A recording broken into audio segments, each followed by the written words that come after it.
दोस्तों नमस्कार। कोरोना का कहर हिंदुस्तान और पूरी दुनिया में बड़ा है। उसके पीछे का सबसे बड़ा कारण चीनी वायरस।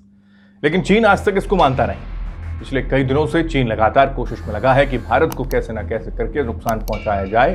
इस बीच भारत चीन सीमा विवाद अभी सुलझा भी नहीं था कि अब एक और नई चाल चीन ने चल दी। चीन ने कोरोना महामारी के बीच बीजिंग की तरफ से उकसाने वाली कार्रवाई की।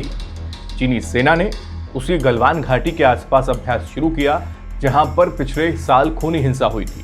चीन ने ट्रेनिंग कैंपों में भारी संख्या में अपने सैनिकों को तैनात कर दिया है। उसकी नीयत पर एक बार फिर से शक होना शुरू हो चुका है। यानी कुल मिलाकर भारत को चौतरफा घेरने का प्रयास।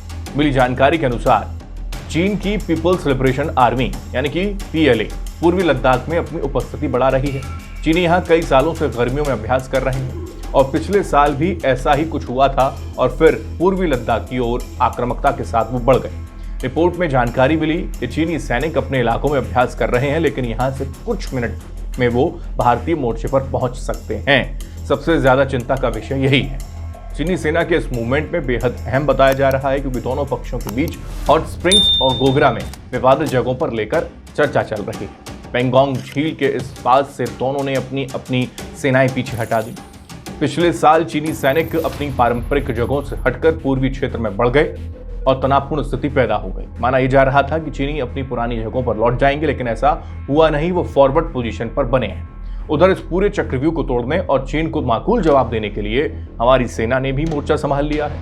पीएलए ने अपने क्षेत्र में बंकर बनाए, लगातार किलेबंदी की, लेकिन भारतीय सेना ने मुंहतोड़ जवाब देने के लिए पूर्वी लद्दाख और दूसरे क्षेत्र में फॉरवर्ड पोजीशन तैनात कर ली। भारत ने लद्दाख में भारत तिब्बत सीमा, पुलिस, भारतीय वायुसेना और थल सेना को तैनात कर दिया है। गौरतलब है कि दोनों देशों ने पिछले साल उत्पन्न हुए तनाव को खत्म करने के लिए कई मर्तबा बातचीत की। भारत की मांग है कि गोगरा, हॉट स्प्रिंग्स और देपसांग के मैदानी इलाकों में चीनी सेना पीछे जाए।